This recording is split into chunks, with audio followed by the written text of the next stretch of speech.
that includes lawyer to write an opinion on the thing that they have asked by, for example, for a client or the companies that are interacting with them, and they ask the lawyers to write for an opinion for a case that they think would go in their favor or not. Yes. About the fact of the case and about how the things would go during the proceedings, would go if the proceeding Yes. is being carried. Yes, you're correct. With the appropriate reasoning. Sorry? With the appropriate reasoning. With the appropriate reasoning. With the appropriate reasoning, yes, that is also correct. Actually, opinion writing का कोई defined, कोई definitive meaning नहीं है, definition नहीं है. इसका मतलब बहुत एक layman में भी, not just lawyers, but वैसे भी opinion writing हर profession में काम आता है. So opinion writing is when you are asked by a client to actually advise in writing. What you write and send back is called an opinion. जैसे शफक ने कहा और आपने तमीमा. So an opinion basically is therefore your written response to instructions to advise. ठीक है? That could be your client or that could be your lawyer as well. So mostly ये भी होता है कि lawyers जो होते हैं co-counsels या फिर वो दूसरी law firms को या फिर organization के lawyers जो हैं वो law firms में अपनी brief भेजते हैं for to provide opinion writing या फिर उनकी legal expertise उनको required होती है. अच्छा, इसका purpose क्या होता है opinion writing का? What is the purpose of opinion writing? Ma'am, I think to get an idea about what the case is about, like if the proceeding is being carried out, would it go in your favor or should you proceed with it or not? Just to have a basic idea, because some people who are not associated with law, they won't be having a basic idea that what the things go in proceedings. So just to involve a lawyer to give them a basic concept, like how, like whether they should proceed or not. Right. Ma'am, it can also include Ji. it can also include to get another opinion, a helpful opinion from another person. Right, yes, from an expert. Yes, you're correct, Yaman. And Shafak, you're also correct as well. कि इसका यही purpose होता है कि ये बहुत एक preliminary stage पे आप एक अपना opinion देते हो कि मतलब कि जब आपका client आपको brief देता है, so it is a series of questions which is asked by your client, which you have to actually respond in writing regarding their position and what they should do and how to minimize the damage, for example, which has already been done. So I mean there could be certain situations, इसमें civil के भी matters पे होते हैं, criminal पे भी होते हैं.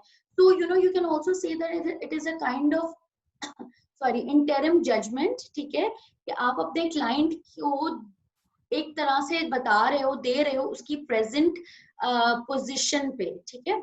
So you must remember that an opinion is not, ये बहुत बड़ा एक misconception होता है कि opinion जो है, opinion writing होती है कोई essay की तरह होता है या फिर कोई argument होता है.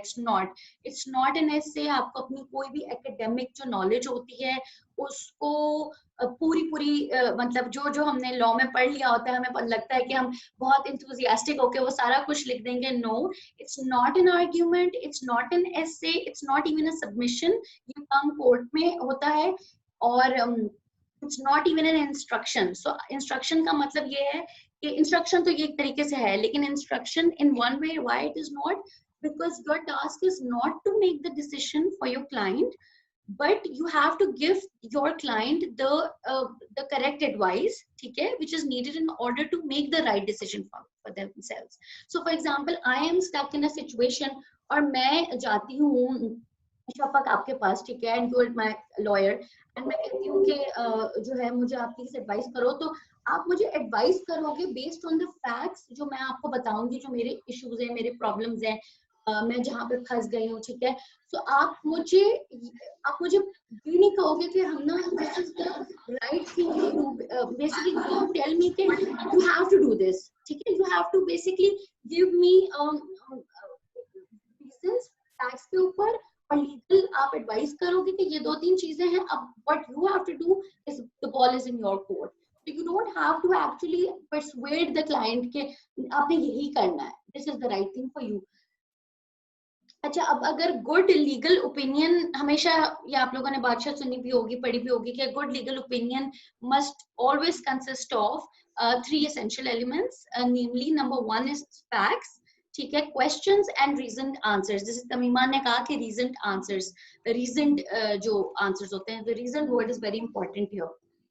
आपके पास, जो मैंने आपको पहले बताया कि whenever a set of instructions that come to you, ठीक है, आप लोग hopefully soon, you know, you'll be practicing, so a set of instruction that come to you, the most common question, ठीक है, जो आपके दिमाग में आना चाहिए, ठीक है, जो instructions आती है वो क्या होनी चाहिए, top of your head. Obviously आप practical scenario में इसको slowly gradually खुद मतलब कि आप लोग उसको एक्सपीरियंस करोगे, लेकिन on top of your head you guys should think about what, like any volunteers who can tell me कि कोई ब्रीफ आती है, उसमें आप क्या आपके दिमाग में आएगा कि इसमें क्या क्या चीजें मैंने देखनी है, या अगर आपको ओपिनियन राइटिंग के आया है कि रिक्वेस्ट, यू नो, आप इसमें मशवरा दो.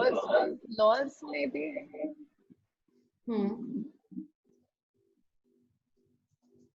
laws, yes. Ma'am, will read out the facts and will know कि वो whether it's about employment laws or whether it's a family dispute, और वो इस तरह के will categorize the area of law that is dealing with, and then will look into the law and then into the precedents and the things that can help us with writing the opinion. Yes, that could be correct. And anyone else, ma'am? Ji. Yes, ma'am. Actually, first of all, we see the subject matter of the main case, which our client wants to, which our clients wants from us, that we give an idea, or we give something, we give some opinion according to the subject matter or the case of the client, so that our client can understand the case, and our client can understand the entire process through which our case will be held furthermore. जी बिल्कुल ठीक, आप लोग सारों ने बिल्कुल ठीक बात की है. It is a set of whatever you guys just said, which I will repeat again, कि जब इंस्ट्रक्शंस आएंगी तो आप लोगों के दिमाग में on top of your head ये चीजें आनी चाहिए कि does my client have a good case or not, ठीक है, अगर तो अच्छा, if it's a good case, then what are the remedies available to my client, and अगर तो remedies हैं, तो अगर remedies नहीं है और client जो है वो दूसरी opposing party की तरफ है, तो क्या उसके ऊपर कोई damages लगेंगे, ठीक है, क्या उसके पास कोई डिफेंस है, is there a good defense to his action, or can his liability can be minimized or mitigated in any sense. So these are just like top of your head questions that should come, you know, when a brief instruction comes to you. अच्छा, इसके अलावा अब जब हम जी Ma'am, do we have to have a neutral tone when we're writing it down, or do we have to be persuasive? अच्छा, ये this I will come to that.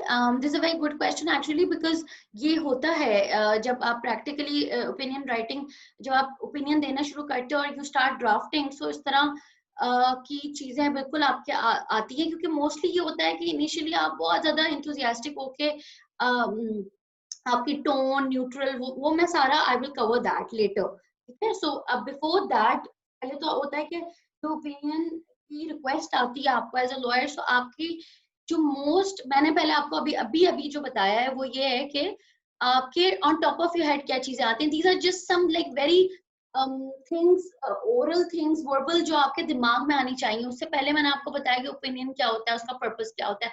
अच्छा, अब जब मैं आऊंगी उसके, this is the most important actually thing, because we need 3 aspects to be able to carry out opinion writing. अब ये 3 aspects जो है ना, ये बड़े important है, और जब आप सुनोगे ये 3 aspects तो आप कहोगे कि ये तो मतलब इसमें क्या बात थी. These are very basic things. मैं बहुत एक मतलब एक basic level पे बात करूंगी, क्योंकि हमारे bar school में, when I was doing my bar at law, opinion writing was a mandatory subject, and this is what they taught us, and I am you know teaching you guys back that. So 3 most essential aspects क्या होते हैं.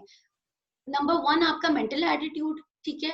Number 2 आपका thinking process हो गया, और number 3 आपका writing process हो गया। अच्छा, इन 3 चीजों के ऊपर ही आपकी ओपिनियन राइटिंग जो होती है वो बेसिकली साउंड करेगी, ठीक है।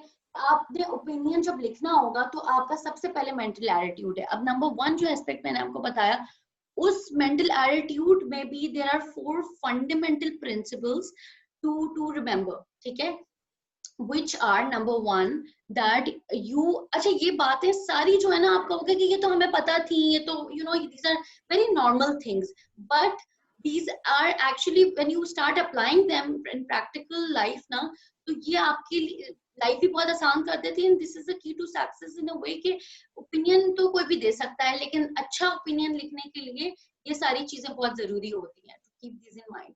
तो राइट मेंटल एटीट्यूड की जब हम बात करते हैं, so there are 4 fundamental principles that you remember, you must remember at all times. Number 1, hey, you are dealing with a real situation, ठीक है। forget about your academic approach, आपने पढ़ा तो बिल्कुल ठीक था सारा कुछ, आपकी जो academic approach होती है और attitude towards giving out an opinion, जैसे मैंने पहले भी कहा कि ऐसे नहीं है, वो नहीं अप्लाई करेगा इसके अंदर। you have to help your client, ठीक है, to understand what he is going through. And for instance, Shafaq has come to me for कि मुझे आप हम ना लीगल ओपिनियन दें प्लीज इस इशू में। So you have not come there Shafaq कि आप ये नहीं चाहती कि हम ना अपनी सारी जो लीगल जो एजुकेशन है और नॉलेज है वो शो ऑफ करें। No, you don't want that, your client would not want that. Obviously we lawyers we get a bit carried away और बहुत ज्यादा हम उसमें पड़ जाते हैं, लेकिन no, you would not want that. You would want कि यार मेरा प्रॉब्लम रिजॉल्व हो और मुझे कोई एडवाइस दे जिसके अंदर एक ले टर्म्स के अंदर मुझे पता चले कि मेरे पास क्या क्या एवेन्यूज हैं, क्या क्या ऑप्शंस हैं।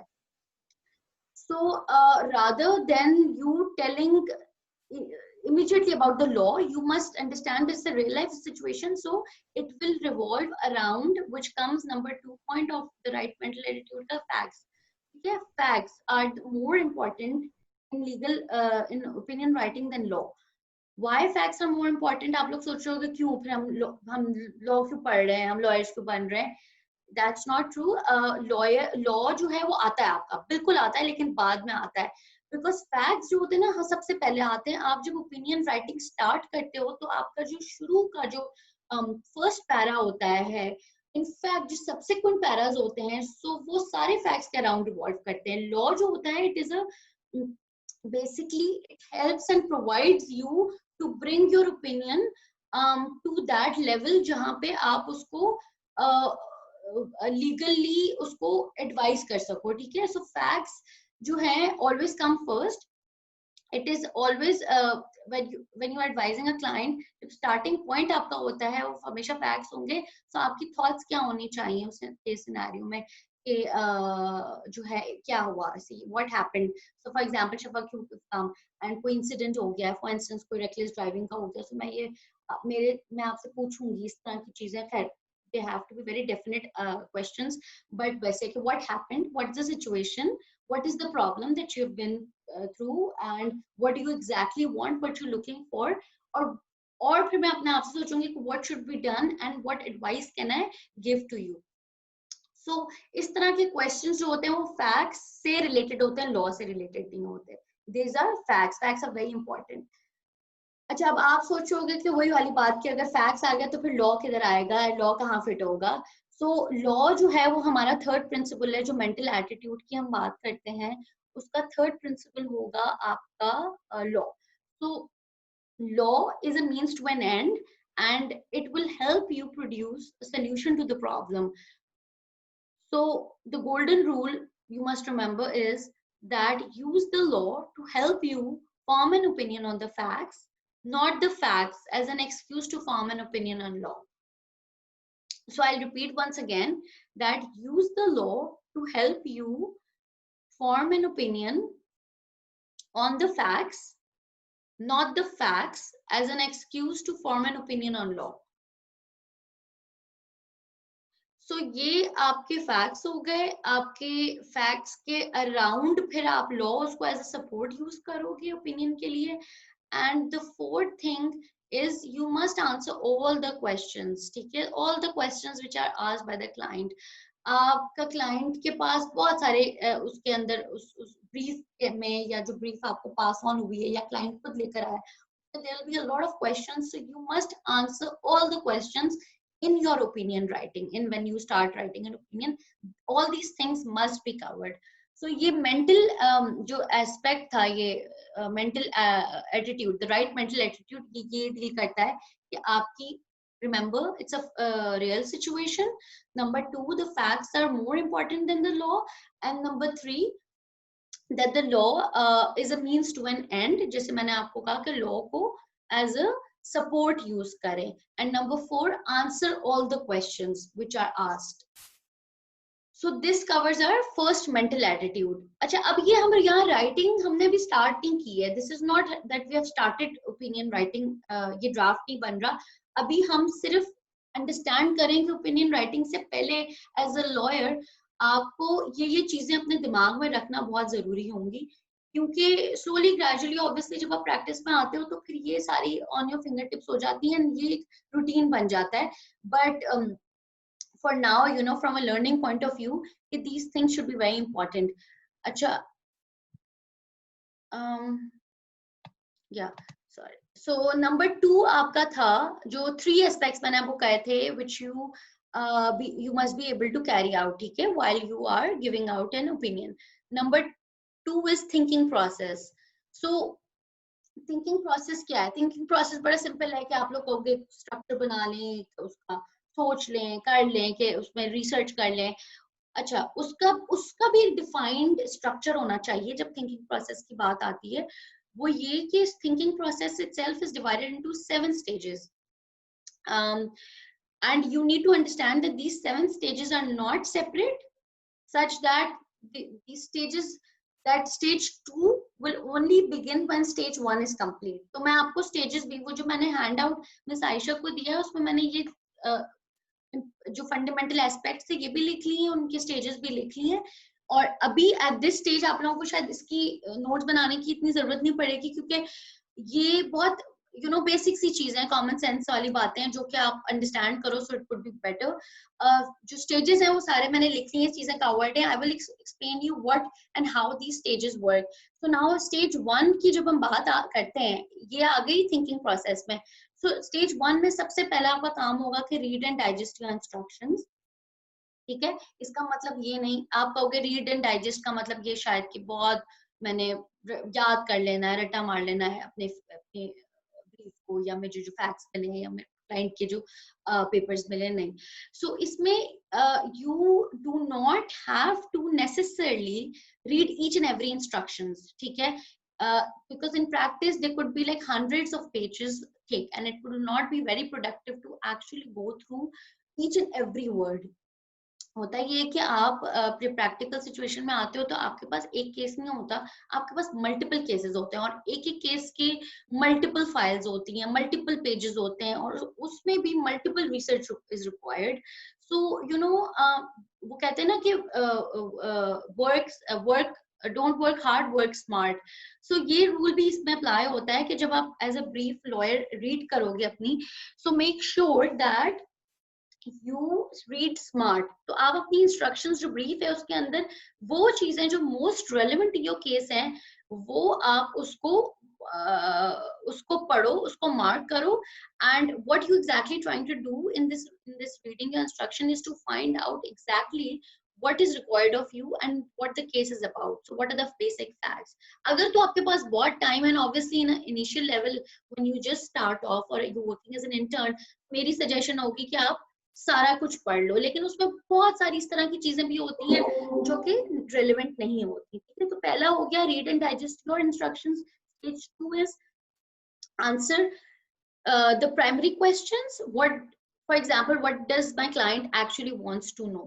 So हमेशा ये सोचो, ये नहीं है कि बस एक ब्रीफ आगे पूरी पढ़ लेनी है और बस सारी जवाब देने, वो तो देने हैं, लेकिन पहले कि क्लाइंट एक्चुअली चाहता क्या है. So your client at the end of the day is interested in the result, ठीक है, as it affects them, and he or she does not want an answer that for example कि इसका legal president क्या था या इस तरह की चीजें, वो चाहता है कि रियलिटी में अब मैं क्या करूंगा।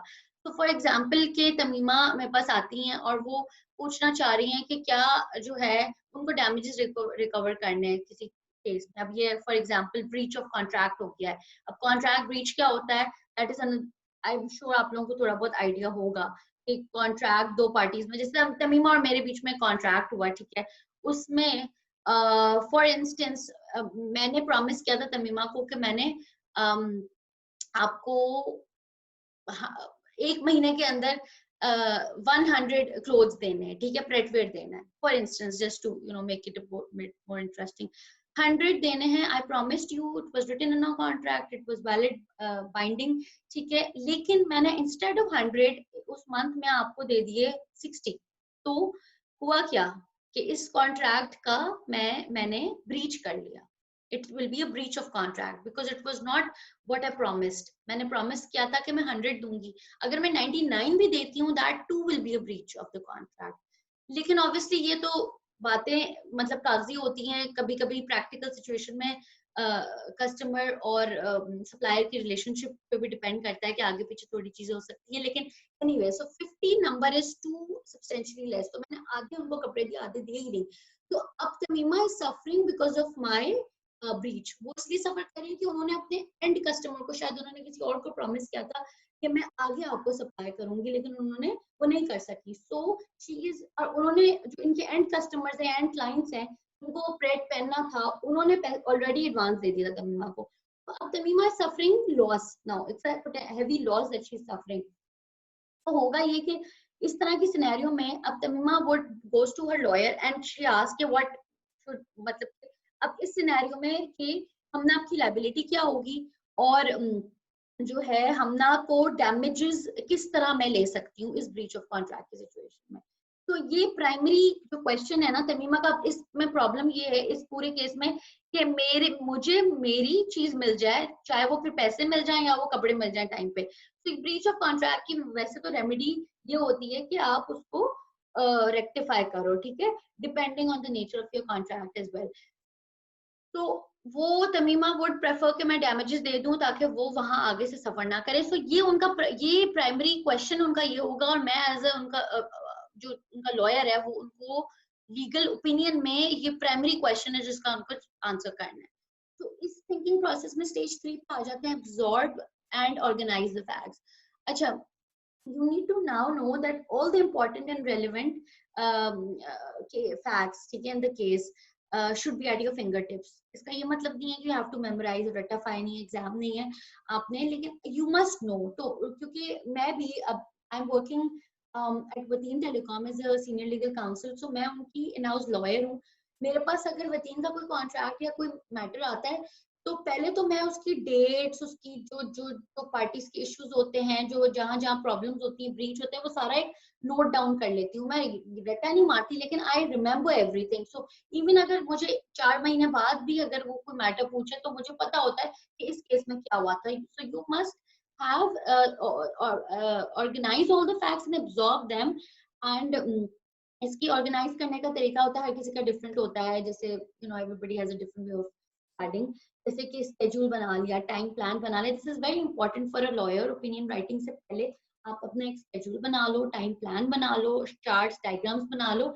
This will help you with the actual when you start actually writing the legal opinion, क्योंकि आपकी अपनी एक फाइल, एक नोट्स होंगे जिसमें आपकी मेंटल सारे नोट्स होंगे, जॉट डाउन हुए होंगे एक्चुअली क्या क्या हुआ, इस डेट पे क्या हुआ और उस डेट पे क्या हुआ, क्लाइंट क्या चाहता है और इस तरह की चीज है।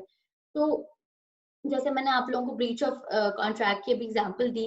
तो पहली चीज एज अ लॉयर को ये अपने क्लाइंट से पूछना चाहिए इस तरह के सिनेरियो में कि मेरा और तमीमा का ठीक है कॉन्ट्रैक्ट था, और जो लॉयर है तो शफक है फॉर एग्जांपल, शफक को पूछना चाहिए कि तमीमा आई है उनके पास कि मुझे हेल्प करें, मेरे कपड़े नहीं दिए और मेरे बहुत लॉसेस सफर हुए। सो वाज आपका शफक क्वेश्चन ये होना चाहिए तमीमा से कि पहले नंबर 1 के कॉन्ट्रैक्ट था अब दोनों के बीच में, was there a valid contract, ठीक है, what were the terms of the contract. Obviously Tamima will share with you, but you must know कि कॉन्ट्रैक्ट से पहले, अगर कॉन्ट्रैक्ट है ही नहीं तो फिर ये चीज एग्जिस्ट ही नहीं करती। वर्बल प्रोमिसेस के ऊपर ये इस तरह की चीजें बहुत डिफिकल्ट होती हैं in court to actually prove. So contract था, what were the terms of the contract, was Hamna actually in breach of the contract, क्या डैमेजेस अवेलेबल हैं जो हम तमीमा को इस सिनेरियो में दे सकते हैं, क्या हमना की रीजनेबल कॉन्टेम्पलेशन में था कि ये इस तरह जो है वो उनको नहीं प्रोवाइड कर सकी, ऑन टाइमली डिलीवर नहीं कर सकी। सो क्या हमना मिटिगेट हमना ने करने की कोशिश की या नहीं की, एंड टोटल फाइनेंशियल लॉस जो है वो तमीमा का क्या था और फाइनेंशियल टर्म्स क्या थे। कॉन्ट्रैक्ट में मोस्टली इस तरह की चीजें कवर्ड होती हैं कि अगर in case of any delay और ब्रीच तो वो आप उसको पेनलाइज कर सकते हो अगली पार्टी को। तो ये आपके हो गए थे मैंने आपको ऑब्जॉर्ब फैक्ट्स वाली, ऑर्गेनाइज एंड ऑब्जर्व फैक्ट्स बताए थे। अच्छा, इसके अलावा स्टेज 4 में कंस्ट्रक्ट अ लीगल फ्रेमवर्क। ठीक है, कंस्ट्रक्ट अ लीगल फ्रेमवर्क भी सेल्फ एक्सप्लेनेटरी है कि आप what you exactly doing in the facts is आप अपना एक फ्रेमवर्क बना रहे हो, जो अभी मैंने आपको सारी चीजें बताई हैं कि ये जैसे Shafaq will ask Tamima, so these are the possible questions, और इसके अकॉर्डिंगली इसके अराउंड लीगल फ्रेमवर्क आप लोगों का बनेगा जिसमें एक स्केलेटन स्ट्रक्चर बन जाएगा। और नंबर जो स्टेज 5 होगा वो होगा कि look at the case as a whole. So it is at this point where you can actually see that is there any information that is missing. Shafaq will ask Tamima, Shafaq being the lawyer, she'll ask Tamima कि whether there was कोई शायद शफक को missing gap नजर आया उसमें, तो वो आप उससे गैप पूछोगे। आइडियली तो जो है you must identify the gaps and request for additional information. कभी कभी एडिशनल इन्फॉर्मेशन नहीं होती है, सो फिर उसमें भी आपने बड़ी स्ट्रेटेजिकली ओपिनियन राइटिंग को ड्राफ्ट करना होता है कि अगर कोई चीज मिस हो जाए तो। सो फिर आप सिर्फ और सिर्फ रेलेवेंट और रियलिस्टिक अप्रोच को इंफॉर्मेशन को यूज करते हैं। अच्छा, नंबर्स स्टेज 6 में इसी एस्पेक्ट में आपके ये थिंकिंग एस्पेक्ट में आ जाता है। stage 6 where you have to answer all the questions which I have already told you. Whatever questions Tamima is asked, Shafaq needs to answer all of them in her opinion, legal opinion. And stage 7 is consider your advice. So you do not just form an opinion on your client's case or a problem. You also advise your client on what they could do. So your clients needs a good practical advice.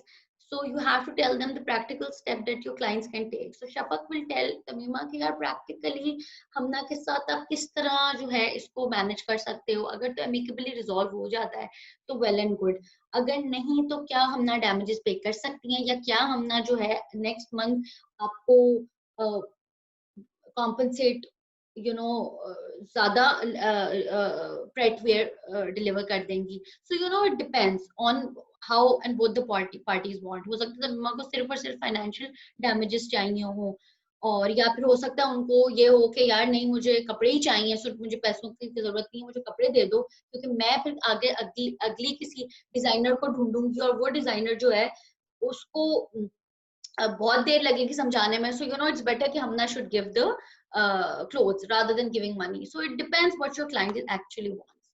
So अच्छा ये बहुत ज्यादा, क्योंकि मैंने बहुत ज्यादा बोल लिया। So इस बीच में अगर any one of you guys, there are a lot of participants, you have any questions regarding these two aspects that we discussed? जी शफक। मैम अगर आप क्लाइंट के पास कोई स्पेसिफिक वो जैसे आपने कहा रेमेडी चाह रहा है, फॉर एग्जांपल अगर वो मॉनेटरी कंपनसेशन चाहता है लॉस के लिए, तो फिर आप उसको, और आप जब पूरा केस को स्टडी करते हैं तो उसके बाद जब आपको पता चलता है कि उसके बाद आप फैक्ट्स वगैरह देखने के बाद आप अपने क्लाइंट को एडवाइस करते हैं कि वो मॉनेटरी कंपनसेशन जैसे उसने कहा कि उसको चाहिए तो वही ले, या फिर आप उसको दूसरी एडवाइस भी बता देते हैं कि फॉर एग्जांपल आप ट्रेड वे उससे ले लें क्योंकि वो आपको बेहतर तरीके से मिल सकती है। आप उसको बेसिकली नहीं, आप उसको ये नहीं बताओगे, क्योंकि देखो ना शफक, आप उसको अगर ये बता रहे हो उसका मतलब है कि आप क्लाइंट को लीड कर रहे हो टू समथिंग, जो कि ये तमीमा का फैसला है। उसने क्या करना है, तमीमा ने डिसाइड करना है कि क्या उसने प्रेटवेयर आगे किसी और डिजाइनर को दे देना है, उसकी जो क्या कहते हैं डिजाइनिंग या जो कपड़े बनाने का सारा जो होता है कॉन्ट्रैक्ट, या क्या उससे फाइनेंशियली जो है वो टर्म्स में हमना से कॉम्पनसेशन लेनी है. So this is not, you should not really tell Tamima that आप ये करो. आप उसको बता सकते हो कि देखो लीगली तमीमा, अब इसमें मैं नीचे जब आगे बात करूंगी तो उसमें law legal point of view से बात करूंगी कि लॉ कहाँ यूज होता है, प्रेसिडेंट्स भी आप यूज करोगे इसके अंदर, लेकिन आप उसको पूरे aspect as a case as a whole देखकर आप उनको बताओगे कि देखें दो ऑप्शंस हैं. जमीमा शफक आप कहोगे दो ऑप्शंस है. एक ही ऑप्शन है कि देखिए अगर इस कॉन्ट्रैक्ट में अगर आप हमना से फाइनेंशियल कॉम्पनसेशन ले लेती हो तो फिर आपको शायद फर्दर डिले हो, क्योंकि आपको एक और डिजाइनर हायर करना पड़ेगा, उसके साथ कॉन्ट्रैक्ट करना पड़ेगा. क्या आपका एंड कस्टमर जो एंड क्लाइंट है क्या वो ओके है, क्या उसको यू नो मे बी कोई फेस्टिवल है, कोई ईद है, या कोई बहुत बड़ा वेडिंग है, उसको शायद 5th ऑफ फॉर एग्जांपल जुलाई को पहनने थे चीजें, तो क्या ये चीज रेलिवेंट होगी. एक तो ये ऑप्शन है. ये बहुत कॉमन सेंस की चीजें, और मैंने बड़े एक सिंपल सा एक एग्जांपल दिया है. ऑब्वियसली रियल लाइफ में और चीजें आती हैं, आपके एक्सीडेंट्स हो जाते हैं, आपके ट्रेसपास हो जाते हैं, आपके बहुत सारे मैटर्स आते हैं, सिविल से रिलेटेड आते हैं, क्रिमिनल से रिलेटेड आते हैं. आप उसको शफक ये नहीं कहोगे कि आप ये कर लो, आप उसको कहोगे पहला तरीका ये कि आप उसको फाइनेंशियली आप उससे हमना से ले सकते हो. दूसरा कि हमना को फिर थोड़ा टाइम दो और उसको then Hamna has to pay some cost for it. So usually अगर कॉन्ट्रैक्ट्स में ये होता है कि पेनलाइज इस तरह करते हैं कि आप उसको इंटरेस्ट रेट बढ़ा देते हो, लेकिन ये इस केस में क्योंकि it's lower than spreadware, so Hamna probably I can maybe instead of giving her 50 तो मैंने देने थे, मैं उसको 10 और दे दूंगी, तो ये मेरी पेनल्टी है कि मैंने लेट किया. लेकिन रियल लाइफ में जिस तरह इसी तरह इश्यूज आते हैं रियल लाइफ में कि कॉन्ट्रैक्ट दो पार्टीज के बीच में हुआ है, मैंने इक्विपमेंट सप्लाई करनी थी. फॉर एग्जाम्पल मैं कंपनी हूँ, मैंने इक्विपमेंट सप्लाई करनी थी दूसरी कंपनी को, तो इक्विपमेंट डिले हो गई. तो उसमें इसी तरह कि वो लॉयर का काम ही होता है कि वो एक्चुअली कंपनी को एडवाइस करता है कि क्या आपके वो इक्विपमेंट डिले हो गई है, तो आपका जो एंड जो फील्ड में जो काम था वो रुक गया, जिसकी वजह से फॉर एग्जांपल आप मैं अगर टेलीकॉम इंडस्ट्री से रिलेटेड बात करूं, या चले I will give you an example interesting कि I was working Coca-Cola before वतीन. तो कोक, ठीक है, अब कोक मैंने अपने कोकोला मैन्युफैक्चर हो रही है, फैक्ट्री में बन रही है बॉटल्स, ठीक है, 100,000 जितनी. अच्छा, मैंने जो है प्रॉमिस किया था कि अपने कस्टमर को, क्योंकि डिफेंस एज ब्लॉक मार्केट में एक शॉप है, या चलो आप सब वो लगा दो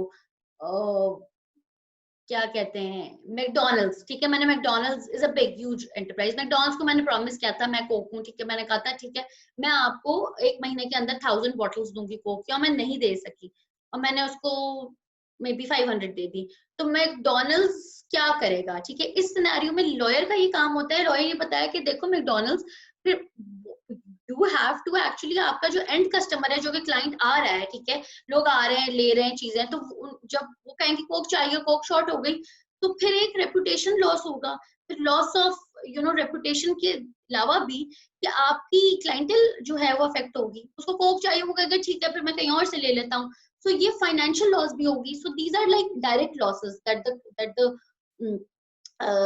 that McDonald's will suffer. So you don't have to actually tell McDonald's कि नहीं आप ये कर लो, this is what you have to do, you know. आप उस जो हमना कोकोला से जो है आपने पैसे ले लें, या आप उनसे उन पे केस कर दें, नहीं.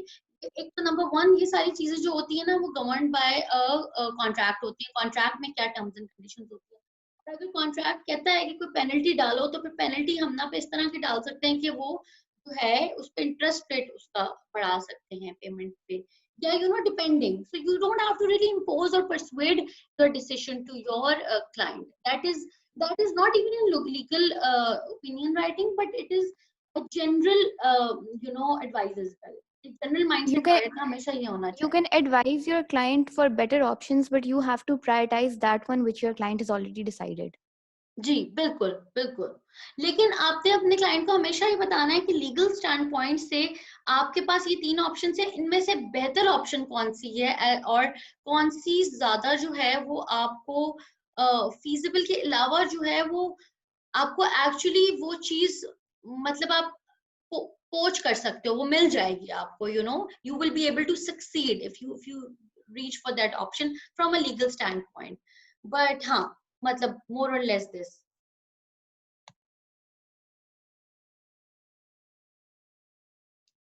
अच्छा, थिंकिंग प्रोसेस पे ही थे हम। अच्छा, थिंकिंग प्रोसेस खत्म हो गया हमारा। मेंटल जो एटीट्यूड था टुवर्ड्स के लीगल राइटिंग, अगर ओपिनियन राइटिंग आती है तो क्या होता है, मेंटल एटीट्यूड हो गया। देन आपका थिंकिंग प्रोसेस हो गया। नंबर 3 जो मैंने कहा था, there 3 most important fundamental aspects.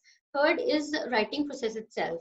So very simple, सारा कुछ आपने सोच लिया, क्वेश्चंस आ गए, जो सारे हमने पॉइंट स्टेजेस डिस्कस किए थे। राइटिंग प्रोसेस, अब writing the opinion itself. Now you have been through everything अभी जो we just discussed and everything is clear in your mind, आपके पास brief आई है, आपको सारा कुछ jot down हो गई चीजें। Now you're ready to start writing your opinion. अच्छा, before you start you must have a skeleton plan. हमेशा एग्जाम में भी आपको टीचर्स कहते हैं कि skeleton plan बनाए। मोस्टली स्टूडेंट्स कहते हैं क्या मेरा हमारा टाइम वेस्ट हो रहा है, 10-20 मिनट्स लग जाते हैं, आधा घंटा लग जाता है। Why? No, that is very important because I will give you an example as well.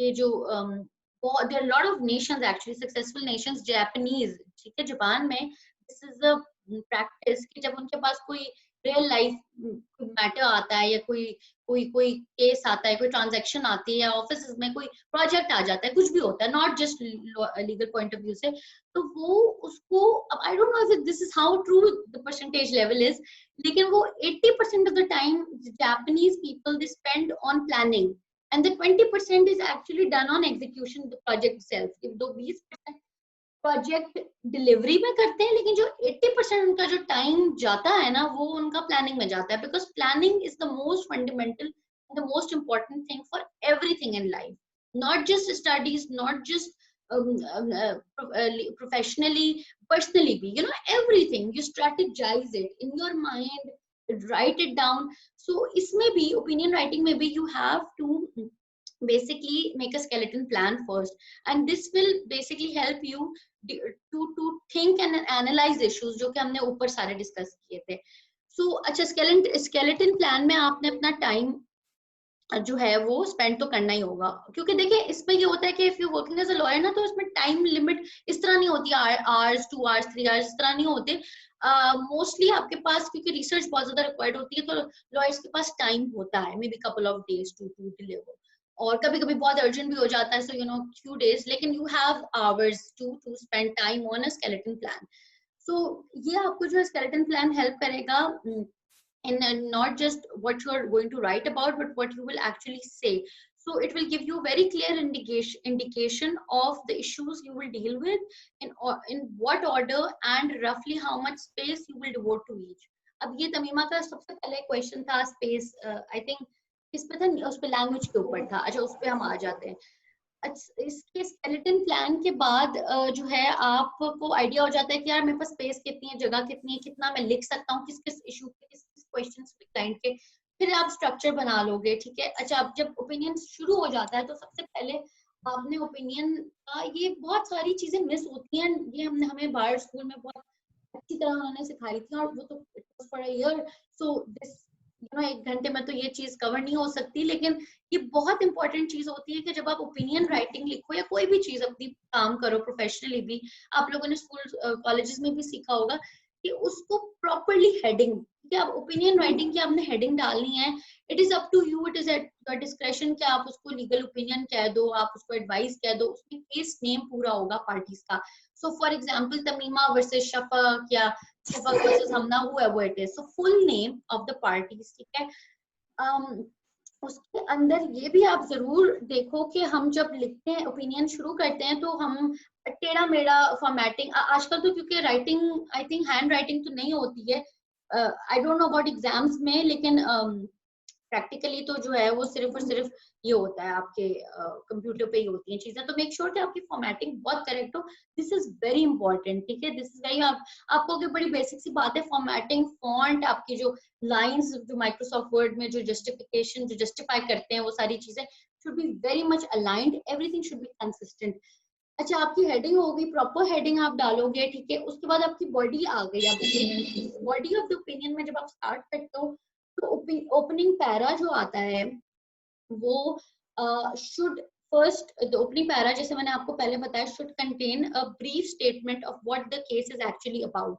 तो केस है क्या, उसकी 2 लाइंस लिख दो, ठीक है, तो कोई हार्ड एंड फास्ट रूल नहीं है कि आप मतलब 2 लाइन लिखो, 1 लाइन लिखो, 1 पैरा लिखो, लेकिन सजेस्टेड ये होता है कि उसकी बहुत लंबी तफसील ना लिखो, लेकिन मेक श्योर कि 2-3 लाइनों से ज्यादा नहीं होना चाहिए, to make it very concise and very relevant, and actually जो दूसरी पार्टी पढ़ भी रही हो उसके लिए बड़ा एक इंटरेस्टिंग और रेलेवेंट सा लगे कि यू नो कंसाइज भी है और कंक्लूसिव भी है। तो आप बताओगे कि केस किस चीज का, एंड देन उसमें उस जब when you tell the what the case is about in your opening para, in that you will have to tell the fundamental facts and key issues, ठीक है, तो उस जब आप शुरू में ब्रीफ स्टेटमेंट अपने केस की डालोगे, फिर नीचे फंडामेंटल फैक्ट्स, उसके key issues, that what you are asked to advise. So एक बड़ा पैरा हो जाएगा आपका, ओपनिंग पैरा एक बड़ा हो जाएगा आपका ब्रीफ स्टेटमेंट का, केस क्या था, ठीक है, केस ये था, और उसके नीचे फिर आप जो है आगे कर दोगे कि उसके फैक्ट्स क्या थे, बहुत थोड़े, पूरी कहानी नहीं, उसको बहुत थोड़ा करके, छोटा करके फैक्ट्स बताने, और फिर की इश्यूज बताने, and what you are asked to advise. तो आपने ये भी बताना है उस फर्स्ट पैरा में कि आपको किस चीज पे अब एडवाइस करना है, ताकि आपका एक स्ट्रक्चर बन जाए, जब फर्स्ट पैरा में ही स्ट्रक्चर बन जाए। अच्छा, ये तो आपका फर्स्ट पैरा से रिलेटेड हो गया। अब जब आप आ जाते हैं आपकी बॉडी, नीचे जब आ जाते हैं ओपनिंग पैरा के बाद आपके सब्सिक्वेंट पैरास जो होते हैं, अच्छा इसमें सबसे पहले से मैंने कहा था रीजंस होने चाहिए, बिल्कुल इसके अंदर जो सब्सिक्वेंट पैरा फर्स्ट पैरा के बाद जो नीचे पैरा आता है सब्सिक्वेंट पैरा, उसमें you have to set out the reasons that will lead to your opinion and an overall conclusion. So reasons आ जाएंगे उसके अंदर, always use language like in my opinion, ठीक है, the court would find Tamima, चलो Hamna, the court would find Hamna liable is the right way. ये नहीं लिखना आप लोगों ने कि the in my opinion Hamna was negligent, ठीक है, ये कि इसका मतलब ये क्या जो है वो लॉयर अपना ओपिनियन खुद ही इस लीगल ओपिनियन में दे रहा है, कोर्ट की स्टेट से पहले ही आपने अपना फैसला सुना दिया। ये हमेशा इसको गलत समझा जाता है, and it is too blunt, and it is actually misleading for others who is reading, even your client तो लेमैन है, वो तो समझेगा कि ओह हमना was negligent, अब तो चलो ठीक है डिसीजन तो हो गया। So no, do not give such definite answers when things are yet to be decided in the court of law. So हमेशा आप इस तरह की लैंग्वेज यूज करें subsequent पैरास में कि in my, जो आप subsequent पैरा में रीजनिंग दोगे, आप बताओगे, ठीक है, उसके अंदर आपने जो है अपनी इस तरह की बताना है कि इन my opinion Hamna was liable, और हमना could be liable for such damages, तो इस तरह की चीजें इसके अंदर। जी, somebody has a question? अच्छा, इसमें मैंने आपको एक चीज तो मिस ही कर दी एक्चुअली, कि लॉ कहाँ आएगा। अच्छा, लॉ कहाँ कोट करना होगा, लॉ सब्सिक्वेंट पैरा, जो पहला आपका ओपनिंग पैरा आ गया, फिर आपका सब्सिक्वेंट पैरा आ गया, आपने उस सब्सिक्वेंट पैरा में रीजनिंग देनी है, रीजनिंग जाएगी आपकी लॉ के साथ, उधर आपका काम आता है लीगल रिसर्च का। आपने केस लॉज, जितने केस लॉज आप रेलेवेंट, ठीक है, बहुत ज्यादा नहीं, ये ऐसे नहीं है आपको कोई मार्क्स नहीं मिलने इसमें, so most relevant and most recent और मोस्ट जो ग्रैंड जजमेंट होती है वो आप उसमें कोट करें, और प्रॉपर कोट करें, उसका रेफरेंस भी दे दें और ओपिनियन में अपने हमेशा। सो उसका फिर जो what was held in that judgement, so to make actually a comparison और टू मेक अ लिंक, ये इधर भी ऐसा हुआ था, सो अब आपके केस में सिमिलर आपके पास मतलब हो सकता है, यू नो, सिमिलर अरेंजमेंट में हो आप। सो केस लॉ आप अपने सब्सिक्वेंट पैरा में बताओगे। अच्छा, इसके अंदर आप फिर जब कंक्लूजन वाली बात आ जाती है एंड में, सो द एंड जो फ्रेजेस होते हैं उसमें it is very important that you right, वही जो मैंने आपको बताया कि it is in my opinion that the court will make him liable. So you know, ये rather than कि exactly आपने इस तरह की लाइन यूज करनी हो, can you know अपनी rephrase भी कर सकते हो कि the court will make him liable or her liable or make Hamna liable rather than Mr. A is liable.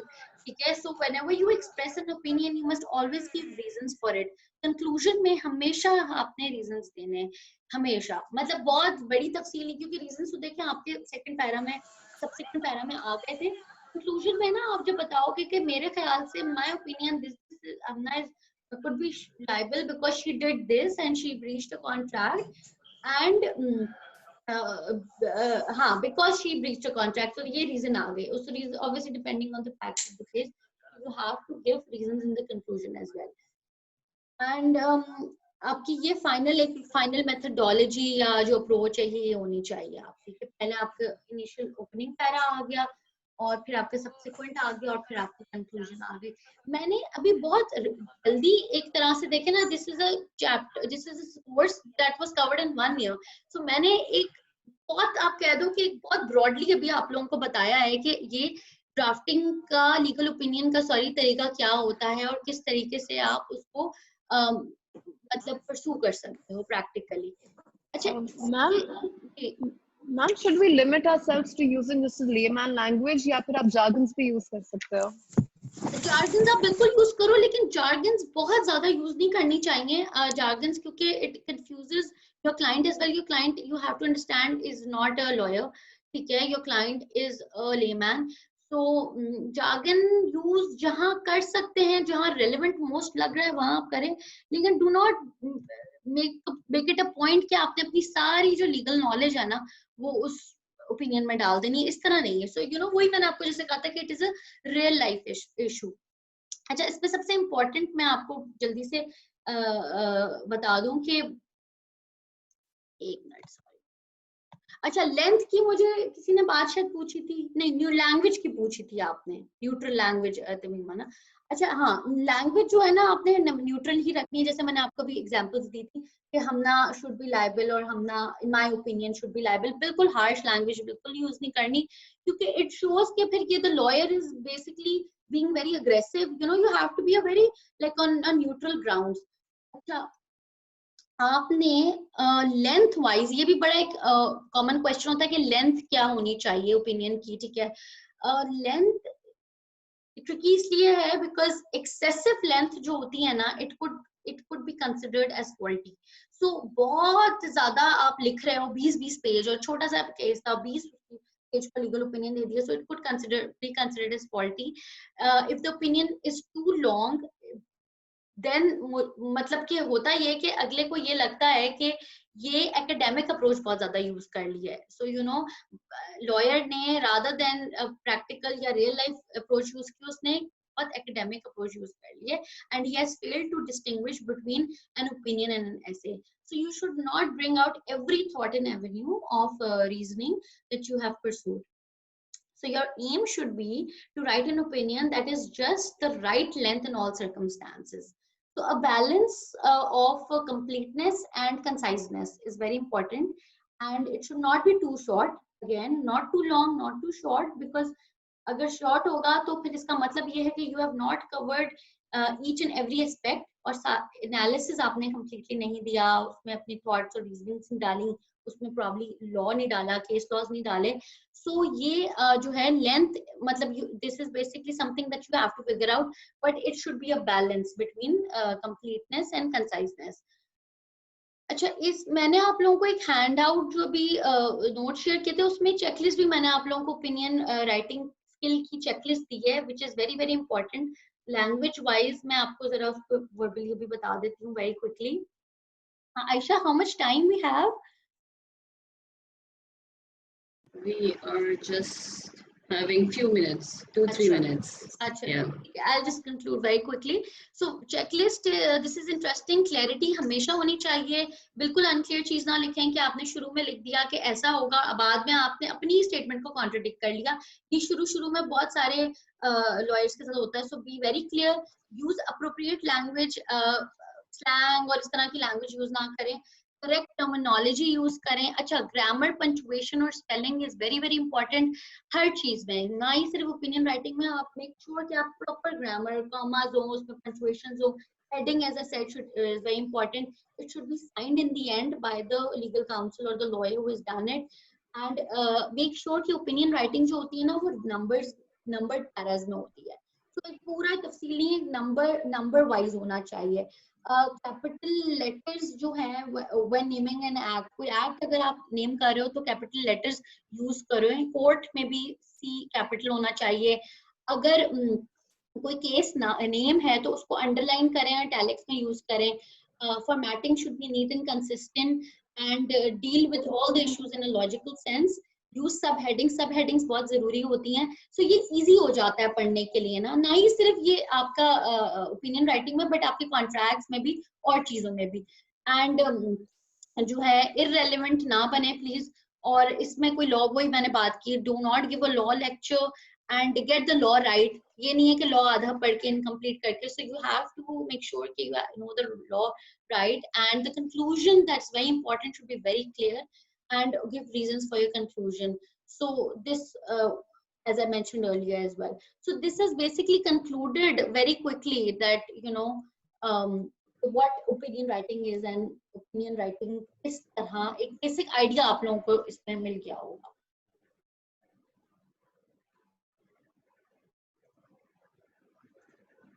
अच्छा, you guys have any questions regarding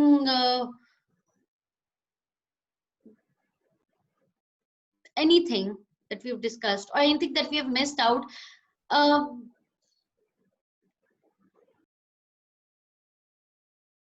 अच्छा, एक चीज मैं आपको बताऊं कि आप हमेशा जब आप लॉयर होता है वो बहुत जज्बात होके कह देता है कि मैं सिर्फ और सिर्फ पॉजिटिव चीजें बताऊंगा उस केस की अपने क्लाइंट की. नो, आपने प्रोज भी बताने हैं, कौन सी बताने हैं, सो वीक पॉइंट्स भी बताने हैं आपने अपने क्लाइंट को, और उसके अंदर भी मेंशन करना है. तो ये भी बहुत जरूरी है. So that's it. I mean, that concludes. I mean, every lawyer has its own individual style, and when you guys graduate, inshallah, जब आप practice में आओगे तो आप लोगों का एक अपना style होगा और way of drafting होगा. और ये these things will come with time eventually. एक दिन, एक class, एक साल lectures से नहीं होती हैं. Practically जो है इनको जब आप आते हो life में तो फिर आप ज़्यादा सीखते हो. But this has concluded our lecture. So if you guys have any questions, you know, any one of the participants, so feel free to ask. I think your lecture was really comprehensive, and it covers the basics of opinion writing, and they have now an idea that what basically opinion writing is, because before you were starting your lecture, we were actually talking about it. So I think for them it's important to just to know that what is the purpose of this document and how to just structure it. Because yes, you're very right that when we go in a practical life, everything is like totally different. अभी लगता है कि जो कुछ पढ़ के आए हैं वो सब बिल्कुल ही different चीजें आप experience कर रहे होते हैं. So writing skills and your formulation, the structure, sentence, your tone, everything improves with the time. But yes, I think they have an idea that what basic this document is about. I'm really thankful to you, Hamna, that you took time out. Oh, thank you for having me. And I really wanted somebody who has studied opinion writing as a course, and who could be better than you. No, thank you so much, and I thoroughly enjoyed my